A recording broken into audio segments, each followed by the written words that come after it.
7 Ways to Stop Feeling Lonely After a Breakup by Jancar. That one lonely night, I cried out galaxies. I couldn't take it anymore. Everything reminded me of her. The crazy trips I took to run away from myself, the women I dated to drown my pain, the night sky above me, identical to the one we made love beneath oh so long ago. Everything was her, she was everything, there was no escape. As the weeks rolled by, more and more things began evoking this gut-twisting memory of her. Soon I found myself angry, resentful, and irritated by, well, basically everything. Most days, I wanted the sky to finally collapse on me and take me wherever. As you'd expect, this was quite a lonely and sad period of my life, and while it did last for months, as cheesy as it sounds, storms like this always pass. Fast forward about 2 years, I became a new man. Not only did I rid my system of loneliness, I also began to enjoy the solitude. Dare I say, I even began to revel in my solitude. I finally felt like myself again. You, dear reader, can achieve this same transformation. No, it's not easy, nor is it something you'll achieve anytime soon. Yet, it is possible, very possible. What does it come down to? In my opinion, the following set of semi-interconnected principles. Here they are. Principle number 1. Lean on your support system. We, as fellow humans, are social animals. We live and thrive in communities, not in isolation. We are also wired to physically and emotionally rely on other people. Hell, we even extract our unique life purpose from the relationships we cultivate with the things and most notably, the people around us. Therefore, a good first step to overcoming loneliness is rallying your support system and then leaning on it. A support system is a group of friends, family members, and peers that you trust and feel safe with, and who will actively listen to your concerns, give heartfelt advice, and consistent, support, even when you're being a dickhead or wallowing in your own self-pity. As for how you lean on it, it's pretty simple. Hang out with the people in it more than usual, especially in times of crisis. Have the urge to reach out to your ex when they told you to stay the fuck away?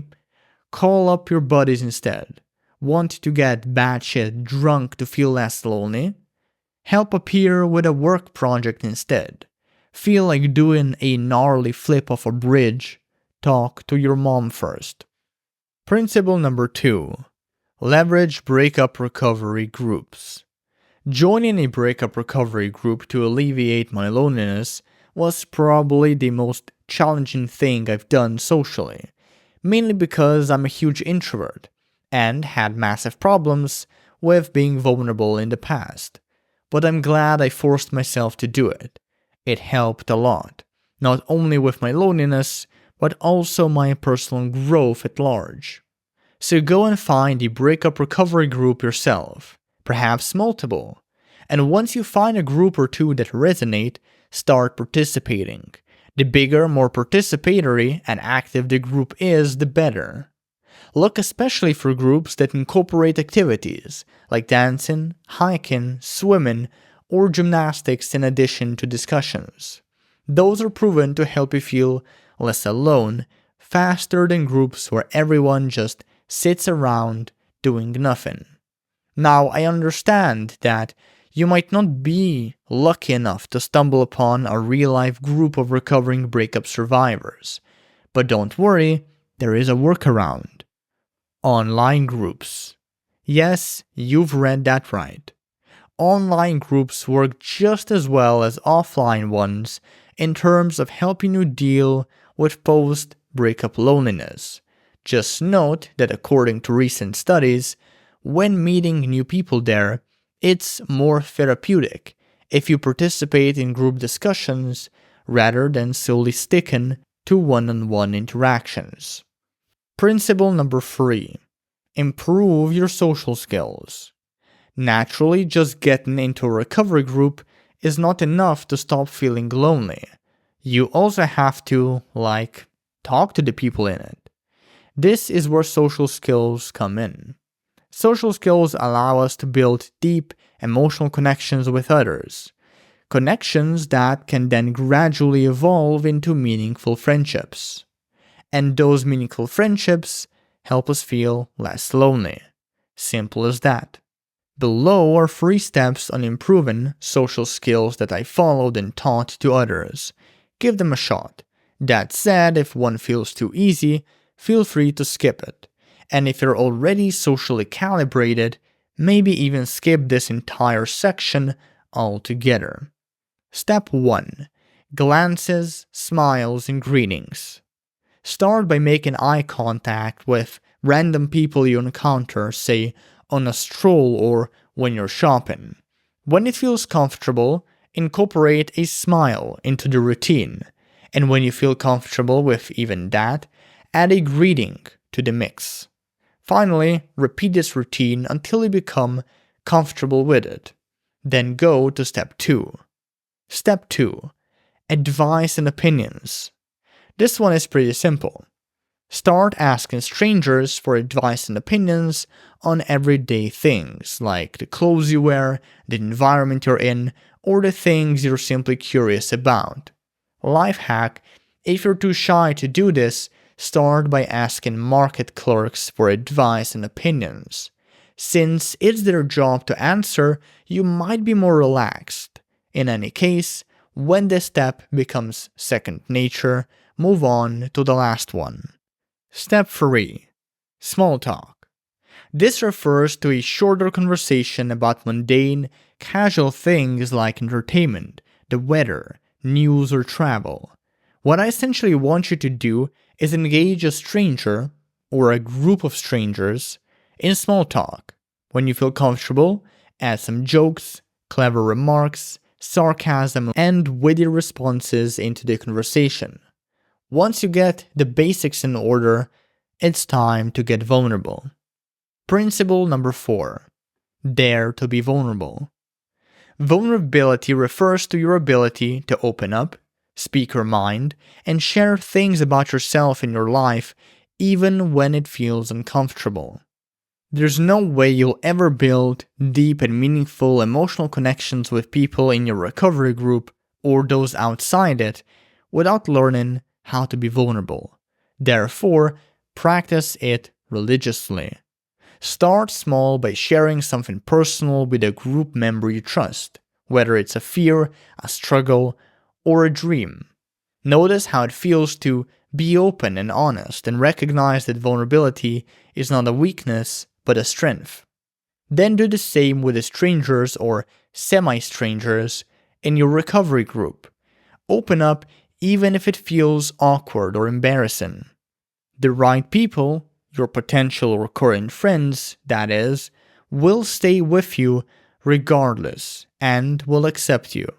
While I won't dive into vulnerability any deeper, since I've already written about it at length in my article on vulnerability, maxjancar.com/vulnerability, I will point out some differences between toxic and healthy kind that people keep mixing up.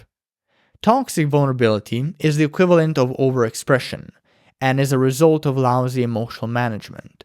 For example, going on a 2-hour-long rant about your ex being a toxic bitch and the world being unfair when a friend asks you what you've been doing over the weekend. On the other hand, healthy vulnerability is the equivalent of mature communication and is a result of competent emotional management. For example, expressing grief to your friend and asking for advice without bashing your ex, playing the victim, or continually whining and complaining. The takeaway: do healthy vulnerability, avoid toxic vulnerability. Principle 5. Have the right intentions. Many people approach their breakup recovery groups with the wrong intentions. Instead of thinking, how can I help others, they think, how can I get others to help me? Don't get me wrong, there's nothing bad about wanting advice or a listening ear. However, if that's your only intention in joining a recovery group, then you're doing everyone, including yourself, an enormous disservice. By focusing only on yourself and your wants, you're missing the opportunity to connect with the other people there. And if you fail to connect with them, you will also fail to overcome some of your loneliness. Therefore, approach your breakup recovery group with a giver's mindset. If a member has trouble maintaining no contact with their ex and you don't, advise them on how to maintain it. If a member has trouble sleeping because they constantly ruminate on their ex, but you'll sleep like a fucking baby at night, give them advice on how to achieve the same result. If a member has uncontrollable anger issues and you've taken control of yours, share how you've done that. In time, you will see that the more you help others, the more they help you. And when that reciprocity starts to kick in, you will feel less lonely. Principle number 6. Keep perspective in mind. Every dab of pain, every tear of sadness, every iota of grief fades away in time. This fading effect naturally also applies to loneliness. Sure, it's way quicker when you're proactively working towards overcoming it, but even if you don't do anything special, it still often withers away on its own. So don't stress about speeding up this process too much. That said, be careful not to slow it down. This is the trap most people fall into. They begin stalking their ex, chasing and pursuing them, and begging and pleading with them for another shot.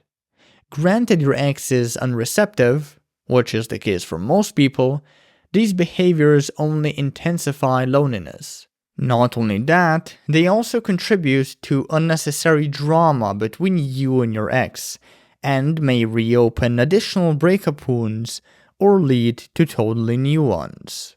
So avoid them. Avoid these sabotaging behaviors at all costs. Principle 7. Learn to enjoy the solitude. There comes a time where you won't be reachable by your support system.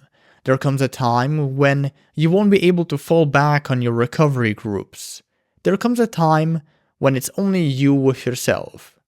As unorthodox as it sounds, this can be a good thing. Granted, you bend your perspective the right way. You see, most people fear solitude. They get anxious and worried when thinking about it and obsessively retaliate against it. And as a result, they make everything worse for themselves. However, there is another way to approach dealing with solitude. Find a way to enjoy it. How? By altering the meaning you ascribe to it. Let me unpack this for you. You could think of solitude as something scary and shitty you should avoid, like a painful source of loneliness. Or you could think about it as an opportunity for personal growth. An enlightening time of reflection per se. A time in which you can focus on how to not screw up your next relationship, or what kind of a partner are you really looking for.